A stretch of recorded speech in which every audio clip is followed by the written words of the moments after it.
अस्सलाम वालेकुम बच्चों, वालेकुम सलाम सर। क्या हाल है? ठीक हो?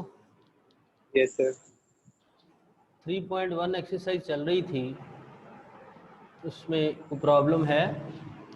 यस सर, 12 क्वेश्चन में है। वो जो आपने असाइनमेंट नहीं दी थी 2, वो वाला नहीं हुआ था। क्या प्रॉब्लम आई है? मुझे लगता है मल्टीप्लिकेशन में कोई प्रॉब्लम आई है। अच्छा, जब ए बी का आंसर निकालते हैं, मैंने सपोज किए थे L M P Q suppose किया था। हम्म,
देखें भाई 12 का second part.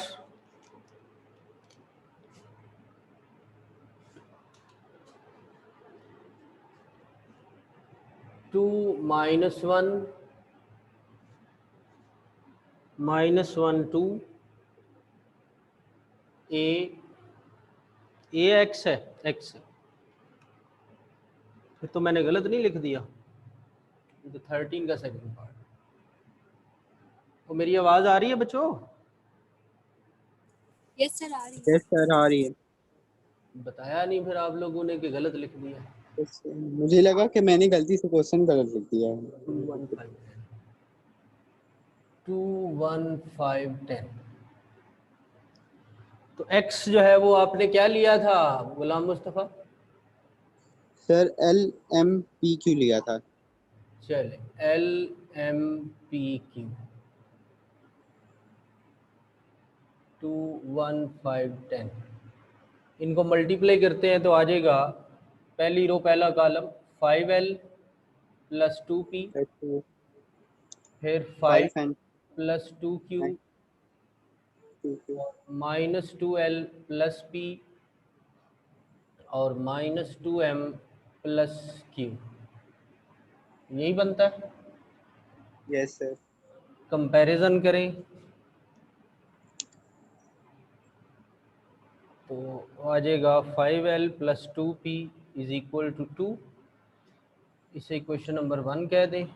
Minus 2l plus p is equal to 5, इसे इक्वेशन नंबर 2 कह दें।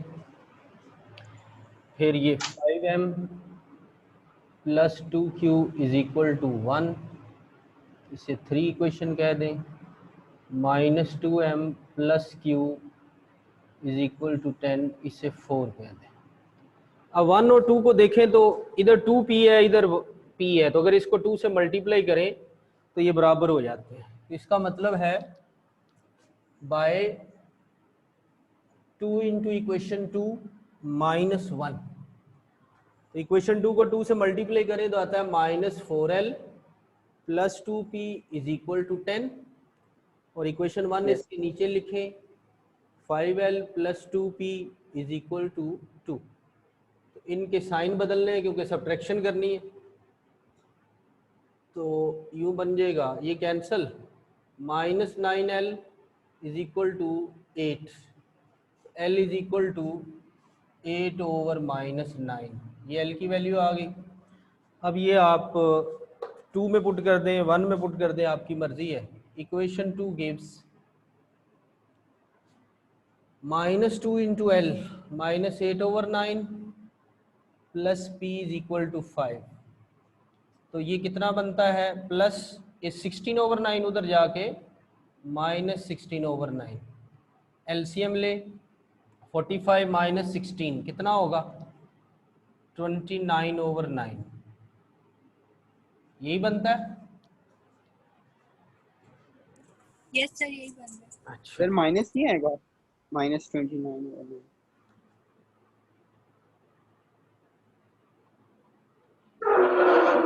ये बेटा इसके नीचे 1 है ना, तो 9 5 कितना होगा। यस सर हो जाएगा, ठीक है।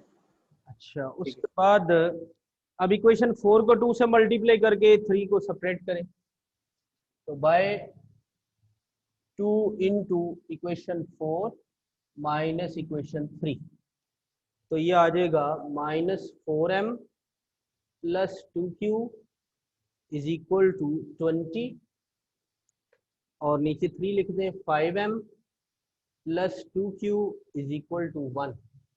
चेंज द साइंस,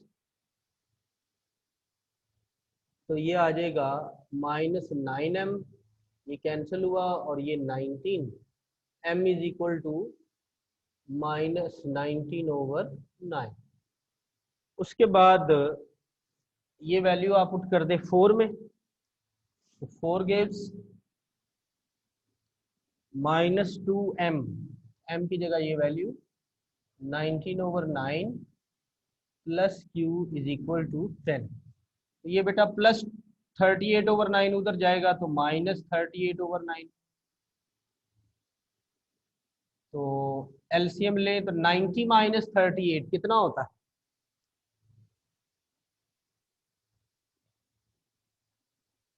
सर 52 जी 52/9, 52 52/9। 52/9। तो इसके बाद आप x इज इक्वल टू क्या था एल एम एन ना एल एम पी क्यू, तो वैल्यूज पुट कर दीजिए। x की एल की वैल्यू है -8/9,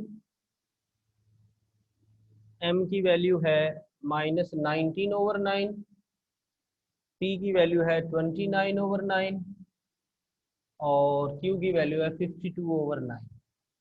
अब बुक में आंसर चेक करें। यस सर यही है। चल अभी हमने करना था क्वेश्चन नंबर 14, लेकिन जो जगह है वो थोड़ी है, तो फिर हम कोई अगली एक्सरसाइज का सवाल कर लेते हैं और ये बाद में कर लेते हैं। 3.2 एक्सरसाइज निकाल लीजिए। इसमें क्वेश्चन नंबर 1 जो है ये बी लेंथ ही है, मल्टीप्लिकेशन का है। चलें 2 क्वेश्चन करते हैं। 3.2 एक्सरसाइज, पहला पार्ट लेट ए नाम रख लें 3 - 1 2 1। हमें इनवर्स निकालना है बेटा, तो इनवर्स के लिए हमें चाहिए एडजाइंट और हमें चाहिए डिटर्मिनेंट। तो पहले डिटर्मिनेंट 3 - 1 2 1, ये डायगोनल एलिमेंट मल्टीप्लाई करें तो 3 आ जाता है और ये दोनों मल्टीप्लाई करें तो -2 आ जाता है। तो ये हो गया 5। क्योंकि डिटर्मिनेंट 0 नहीं है इसलिए इनवर्स निकल सकता है। तो अब हम एडजाइंट निकालते हैं। ए के साथ एडजाइंट लिखें, इधर भी एडजाइंट लिखें। एडजाइंट जब अंदर छलांग लगाएगा तो क्या करेगा, डायगोनल की जगह बदल देगा, वो आ जाएगा 1 3 और बाकी के साइन बदल देगा। तो ये एडजाइंट ऑफ ए निकला है। अब डिटर्मिनेंट भी है एडजाइंट भी है, तो ये फार्मूला हमारे पास ए इनवर्स का 1/a डिटर्मिनेंट एडजाइंट ए। तो बेटा ए डिटर्मिनेंट है 5, एडजाइंट ये है 1 1 -2 3। तो ये 5 जब जाके डिवाइड होगा तो ये हो जाएगा 1/5 1/5 -2/5 और 3/5। आंसर चेक कीजिए, ये समझे 9th वाला ही है। सर आंसर ठीक है। चले, को बात पूछनी है अदरवाइज नोट कर लीजिए।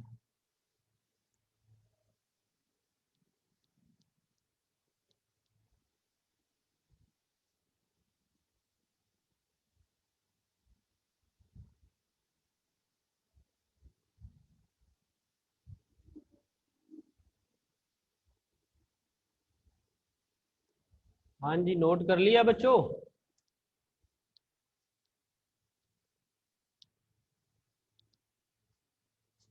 थोड़ा रहता है सर, पहला पेज। इनवर्स वाला। यस सर, वो हम डाल।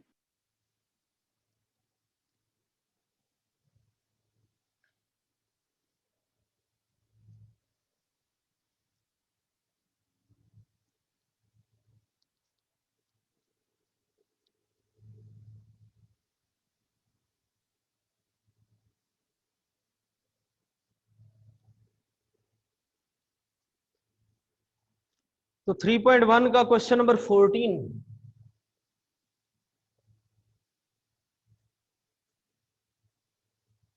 r cos phi 0 minus sine phi, 0 r 0, r sin phi 0 cos phi। ये पहला matrix, cos phi 0 sin phi 0 1 0 minus r sin phi 0 और r cos phi is equal to r I3, identity matrix of order 3 plus. तो इनको multiply करना है और कुछ नहीं है। First row first column r cos square phi plus 0 plus r sin square phi, पहली एंट्री, फिर दूसरी एंट्री, फिर तीसरी एंट्री। इसी तरह नेक्स्ट रो, रो यही है, कॉलम नेक्स्ट रो ये 0 प्लस 0 प्लस 0 है। और उसके बाद फर्स्ट रो थर्ड कॉलम ये आ रहा है r cos phi sin phi, ये बेटा देखिए पहली एंट्री और ये पहली एंट्री, फिर दूसरी एंट्री 0, फिर तीसरी एंट्री माइनस, ये भी मिटाना पड़ेगा,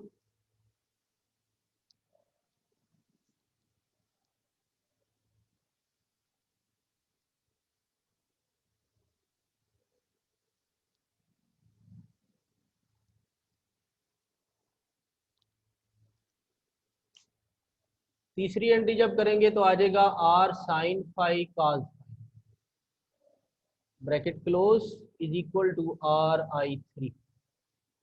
अब दूसरी रो और पहला कॉलम, तो ये 0 प्लस 0 प्लस 0 है, ये दूसरी रो ये पहला कॉलम, दूसरी रो दूसरा कॉलम तो 0 प्लस r प्लस 0, दूसरी रो तीसरा कॉलम तो ये भी 0 प्लस 0 प्लस 0, तीसरी रो पहला कॉलम r sin phi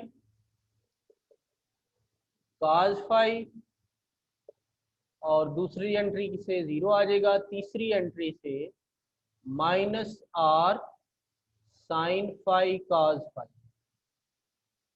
तीसरी रो दूसरा कॉलम 0 प्लस 0 प्लस 0, तीसरी रो तीसरा column r sin square phi plus 0 r cos square phi।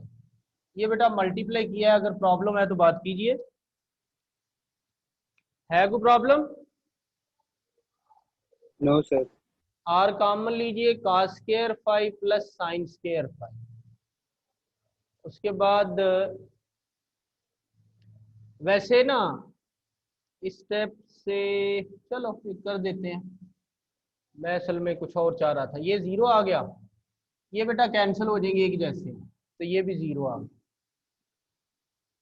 Bracket close, और ये भी 0 आ गया, ये r आ गया, ये वाला भी 0 आ गया, ये भी कैंसिल होके क्या आ जाएगा 0, ये भी क्या आ जाएगा 0। यहाँ देखिए आर कॉमन लीजिए तो आ जाएगा sine square phi plus cos square phi bracket को इक्वल टू RI3। अब वी नो, आवाज आ रही है ना, yes yes sir. Sir. Sine square theta plus cos square theta is equal to क्या होता है, 1 के बराबर। पैथागोरियन आइडेंटिटी से कहते हैं, तो वो इसमें इस्तेमाल कर लेंगे। ये वही चीज है, बस इधर थीटा है इधर फाई है, तो बेसिकली तो एंगल है, जो भी हो उससे कोई फर्क नहीं पड़ता।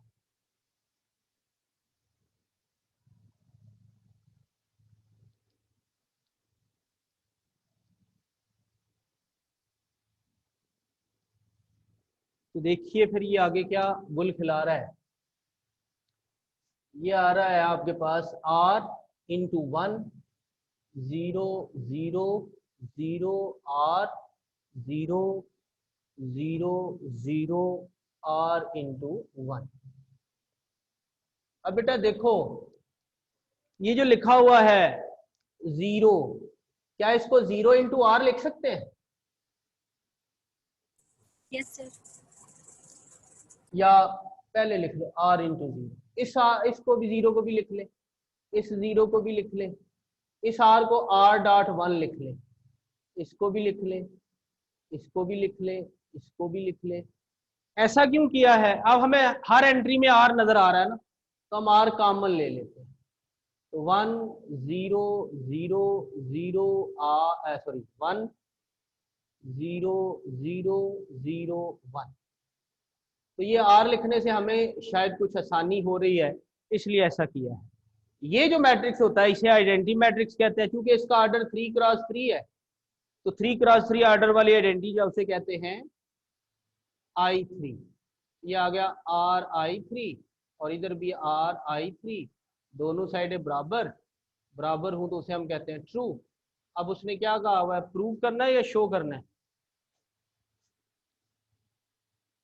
सर शो करना है। तो इट इज शोन। ये बेटा आपका सवाल कंप्लीट हो गया, नोट कर लीजिए फिर बात करें।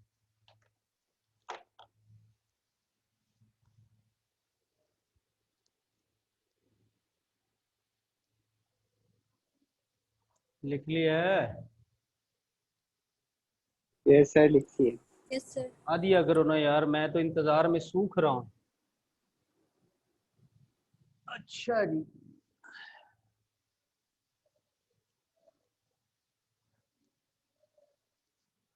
अब हम अगली एक्सरसाइज के पहले सवाल की बात करते हैं। इनवर्स निकालना आपको सिखा दिया है, बस ये याद रखिए वो मैट्रिक्स जिसका डिटर्मिनेंट 0 निकले उसका इनवर्स नहीं निकलता, सिंगुलर मैट्रिक्स का इनवर्स नहीं निकलता, ये बात हम ऑलरेडी जानते हैं। क्वेश्चन नंबर 3.2 का 1, इसका जो फर्स्ट पार्ट है वो आप ट्राई करें, मैं सेकंड पार्ट कराता हूं।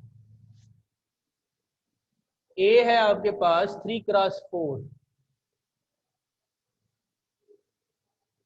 तो ये बनेगा A11 A12 A13 A14, 3 रोज 4 कॉलम लिखे जाएंगे, 21 22 23 24 31 32 33 34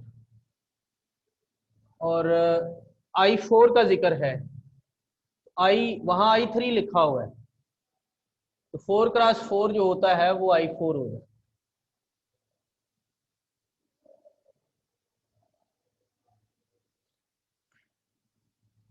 ये बेटा I4 हो गया।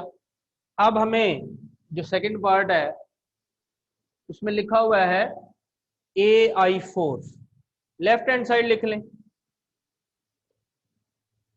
AI4, पहले A लिखिए, A11 A12 A13 A14 A21 A22 A23 A24 A31 A32 A33 A34, हाँ बस इतना ही है, अगला नहीं।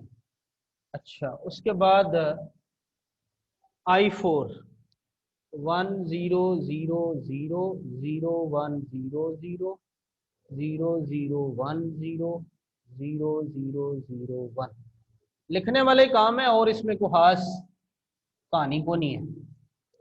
जो असल कंसेप्ट है वो जब ये हो जाता है फिर आपको बताता हूँ।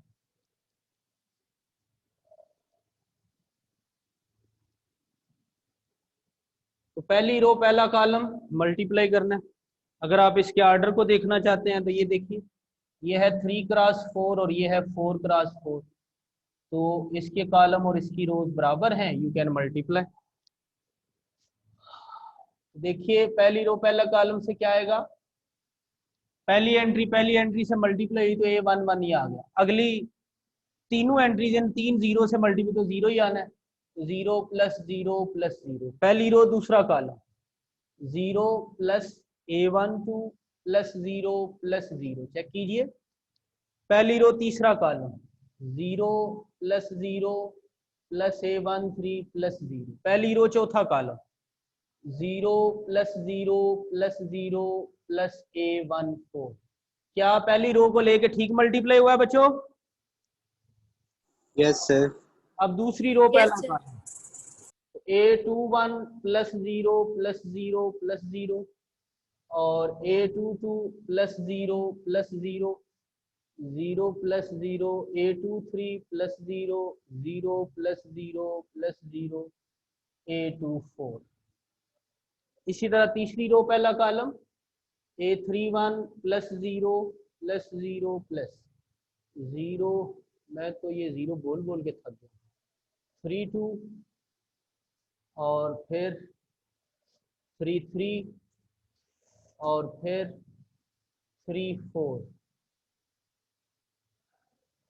लो जी, सिंप्लीफाई करोगे तो ये बचेगा वही A11 A12 A13 A14 A21 A22 A23 A24 A31 A32 A33 A34 और ये A के बराबर आ गया। You can write it A which is right hand side. तो इस तरह ये दोनों साइडें बराबर आ गई और हम कह सकते हैं कि हमने क्या किया, इट इज शोन। जी सर, जी बायो, सो इट इज शोन। चलो ये सवाल भी कंप्लीट हो गया। अब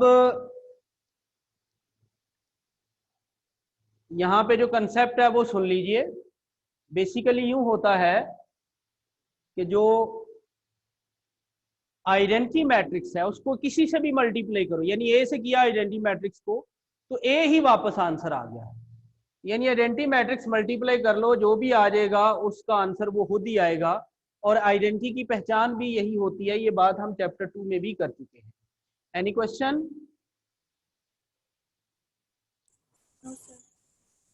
तो क्वेश्चन है बच्चों तो बोलो ना। बिस्मा मैथ पढ़ना है? सर बायो की क्लास अभी खत्म हुई थी तो फिजिक्स के लिए ज्वाइन किया था। तो अच्छा मैथ्स कर रही थी। चले कोई बात नहीं, पढ़ लो मैथ। मैं तो एक और सवाल कराने के चक्कर में था तो आपने मुझे आके ये बात बता दी। चलो बाकी बच्चों इंशाल्लाह क्वेश्चन नंबर 3 कल देखेंगे। 4 और 5 इसमें बेटा आम एडिशन सब्ट्रैक्शन मल्टीप्लिकेशन है, इनको जरूर ट्राई करें। अगर कोई सवाल आप ट्राई करते हो जैसे ही अभी मुस्तफा ने बताया तो वो मैं आपको करा दूंगा। जी बेटा। सर ये सारे बायो के स्टूडेंट हैं? नहीं बायो के नहीं है, सिर्फ आप अकेली बायो की हो। हैं चेक करो ना जरा। तो सर सारे बायो के हैं सर, मैंने बायो की क्लास में देखा है। चले बच्चों जल्दी से इसको नोट कर लो, स्क्रीनशॉट ले लो, क्लास खत्म होने वाली है।